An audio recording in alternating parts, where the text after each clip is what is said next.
ലോക്സഭാ വോട്ടെടുപ്പ് ദിവസം ബി.ജെ.പി. സി.പി.എമ്മിന്റെ നെഞ്ചിലേക്ക് ആഞ്ഞടിച്ച ഗോളിൽ നിന്ന് അടുത്ത കാലത്തൊന്നും സഖാക്കൾ മുക്തരാകില്ല എന്നുള്ളത് ഒരു സത്യമാണ്. കഴുത്തിൽ വെടിയുണ്ടയുമായി നടക്കുന്ന ജീവിക്കുന്ന രക്തസാക്ഷിയായ ഇ.പി. ജയരാജൻ സ്ഥാനമാനങ്ങൾക്ക് വേണ്ടി ബി.ജെ.പിയിൽ ചേരാൻ തയ്യാറായി എന്ന ശോഭാ സുരേന്ദ്രന്റെ വെളിപ്പെടുത്തൽ സഖാക്കളുടെ ഉറക്കം കെടുത്തു. പക്ഷേ എത്രയൊക്കുള്ളിൽ സങ്കടമുണ്ടെങ്കിലും അതൊന്നും പുറത്തേക്ക് കാണിക്കാതിരിക്കാൻ പാർട്ടി ഇപ്പോൾ കിണഞ്ഞു പരിശ്രമിക്കുകയാണ്. അതായിരുന്നല്ലോ ഇന്നലത്തെ പാർട്ടി യോഗം കഴിഞ്ഞപ്പോൾ കണ്ടത്. എല്ലാം തേച്ചു മാച്ചു കളയാൻ പാർട്ടി സെക്രട്ടറി ഇന്നലെ വല്ലാതെ കഷ്ടപ്പെടുകയായിരുന്നു. ഇ.പി. ജയരാജനെ വെള്ളപൂശുന്ന നിലപാടുകളാണ് ഇന്നലെ ഗോവിന്ദൻ മാധ്യമങ്ങളോട് വിളമ്പിയിരിക്കുന്നത്. പക്ഷേ എന്ന് കരുതി അത് ഇ.പി. ജയരാജന് വളം വെച്ച് കൊടുക്കുന്നത് പോലെ ആകില്ലേ എന്ന് നമ്മൾ ചിന്തിക്കും. പക്ഷേ അങ്ങനെയല്ല. ഇനി ഇ.പി. ഒന്ന് അനങ്ങിയാൽ പോലും പിണറായി അറിയും. അതിനുള്ള നീക്കങ്ങളെല്ലാം നടത്തിയിട്ടുണ്ട്. അതിനുശേഷമാണ് ഇ.പിയെ കർശന ഉപാധികളോടെ പാർട്ടി സംരക്ഷിക്കുന്ന നിലപാട് ഇന്നലെ എടുത്തിട്ടുള്ളത്. ഇ.പി. ജയരാജനെതിരെ സി.പി.എം സംസ്ഥാന സെക്രട്ടേറിയറ്റ് നടപടിയെടുക്കാത്തതിന് കാരണം ലോക്സഭാ തെരഞ്ഞെടുപ്പിൽ ഇടതുമുന്നണി 2 അക്കത്തിലധികം സീറ്റുകളിൽ ജയിക്കുമെന്ന വിലയിരുത്തലാണ്. കാസർഗോഡും വടകരയും കണ്ണൂരും കോഴിക്കോടും ആലത്തൂരും പത്തനംതിട്ടയിലും ആറ്റിങ്ങലിലും ആലപ്പുഴയിലും സി.പി.എം ജയിക്കുമെന്നാണ് അവരുടെ കണക്കുകൂട്ടൽ. ഇതിനൊപ്പം തൃശൂരിലും മാവേലിക്കരയിലും സി.പി.എം ജയിക്കുമെന്നാണ് സി.പി.എം നിരീക്ഷണം. ഈ സാഹചര്യത്തിൽ ഇടത് കൺവീനറെ മാറ്റുന്നത് ശരിയല്ലെന്നായിരുന്നു നിഗമനം. എന്നാൽ തെരഞ്ഞെടുപ്പ് ഫലം വന്ന ശേഷം വീണ്ടും ഫയൽ തുറക്കാൻ സാധ്യത ഏറെയാണ്. കൂടുതൽ സീറ്റുകൾ ജയിക്കുന്ന ഇടത് കൺവീനർക്കെതിരായ അച്ചടക്ക നടപടിക്ക് പ്രസക്തിയില്ലെന്നായിരുന്നു സി.പി.എം ഔദ്യോഗിക പക്ഷത്തിന്റെ നിലപാട്. സി.പി.എമ്മിൽ പൊട്ടിത്തെറി ഉണ്ടാക്കുന്ന തീരുമാനം തൽക്കാലം വേണ്ടെന്നാണ് മുഖ്യമന്ത്രി പിണറായി വിജയൻ എടുത്തത്.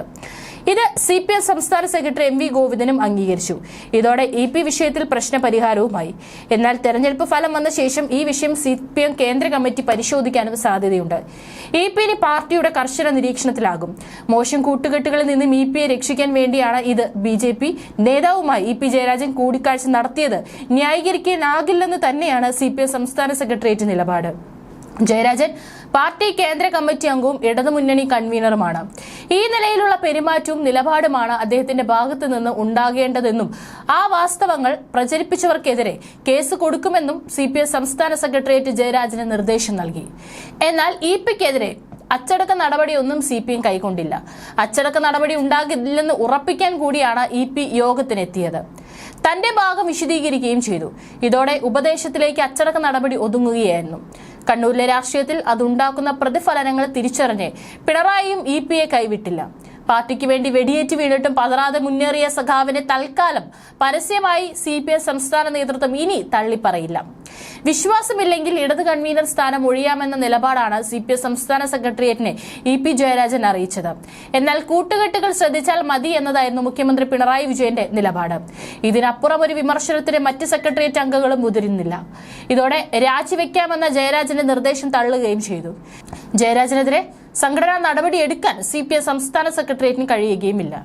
കേന്ദ്ര കമ്മിറ്റി അംഗമായ ജയരാജനെതിരെ നടപടിയെടുക്കാൻ ആ ഘടകത്തിനേ കഴിയൂ. അവിടെ ഈ വിഷയം ആരെങ്കിലും ഉയർത്തിയാൽ അവിടെയും സി.പി.എം സംസ്ഥാന നേതൃത്വം ഇ.പിയെ തന്നെ പിന്തുണയ്ക്കും. ഇ.പിയെ പ്രകോപിപ്പിക്കാതെ കൂടെ നിർത്താനുള്ള ചർച്ചകളാണ് സെക്രട്ടേറിയറ്റ് യോഗത്തിൽ ഉണ്ടായത്. മുഖ്യമന്ത്രിയുടെ പരസ്യശാസ്ത്രം തന്നെ ഇ.പിക്കുള്ള വലിയ നടപടിയായി സി.പി.എം വിലയിരുത്തുന്നു. ഈ സാഹചര്യത്തിലാണ് ഇടത് കൺവീനർ പദവി ഇ.പിയിൽ നിന്നും എടുത്തു മാറ്റാത്തത്. കണ്ണൂരിൽ ഇ.പിയുടെ വീഴ്ചയ്ക്കായി കാത്തിരിക്കുന്ന വലിയൊരു വിഭാഗവുമുണ്ട്. അവരോട് പിണറായിക്ക് താല്പര്യമില്ല. ഇതെല്ലാം ഇ.പിയുടെ തെറ്റിനുള്ള ശിക്ഷ ഉപദേശ ശാസനയിൽ ഒതുക്കാൻ കാരണമായി. ആലപ്പുഴ ലോക്സഭാ മണ്ഡലം സ്ഥാനാർത്ഥി ശോഭാ സുരേന്ദ്രൻ ഇ.പി. ജയരാജനെതിരെ ഉന്നയിച്ച ആരോപണങ്ങൾ കള്ളമാണെന്ന് സി.പി.എം സംസ്ഥാന സെക്രട്ടറി എം.വി. ഗോവിന്ദൻ തന്നെ പറയുകയും ചെയ്തു.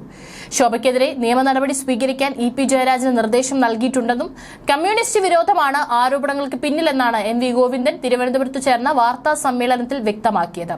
ഫലത്തിൽ ഇ.പിക്ക് ഇത് വലിയ ആശ്വാസമാണ്. എൽ.ഡി.എഫ് കൺവീനർ സ്ഥാനത്ത് ഇ.പി. ജയരാജൻ തുടരും. നിയമപരമായ തുടർ നടപടിക്ക് പാർട്ടി നിർദ്ദേശം നൽകിയിട്ടുണ്ടെന്നാണ് ശോഭാ സുരേന്ദ്രനെ ഡൽഹിയിലും തൃശൂരും കണ്ടെന്ന വാദം തെറ്റാണ്. രാഷ്ട്രീയ എതിരാളികളെ കണ്ടാൽ പ്രത്യയ ശാസ്ത്രം തകരുമെന്നത് പൈങ്കിളി സങ്കല്പമാണെന്നാണ് എം.വി. ഗോവിന്ദൻ പറഞ്ഞിട്ടുള്ളത്.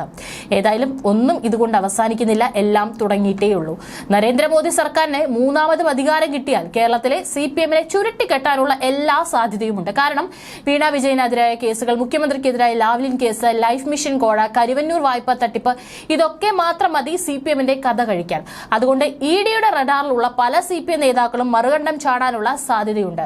എൻ.കെ. പ്രേമചന്ദ്രൻ പാർലമെന്റിൽ വെച്ച് പ്രധാനമന്ത്രി നരേന്ദ്രമോദിയുമായി ആഹാരം കഴിച്ചതിനെ വലിച്ചു കീറി ഒട്ടുകയും ഇന്നത്തെ ആർ.എസ്.പി. നാളത്തെ ബി.ജെ.പി. ആണെന്ന് ആഘോഷിക്കുകയും ചെയ്ത സി.പി.എമ്മിനെ കൺവീനർ ചിറ്റപ്പം കൊടുത്ത പണി യു.ഡി.എഫും ഇപ്പോൾ ആഘോഷിക്കുകയാണ്.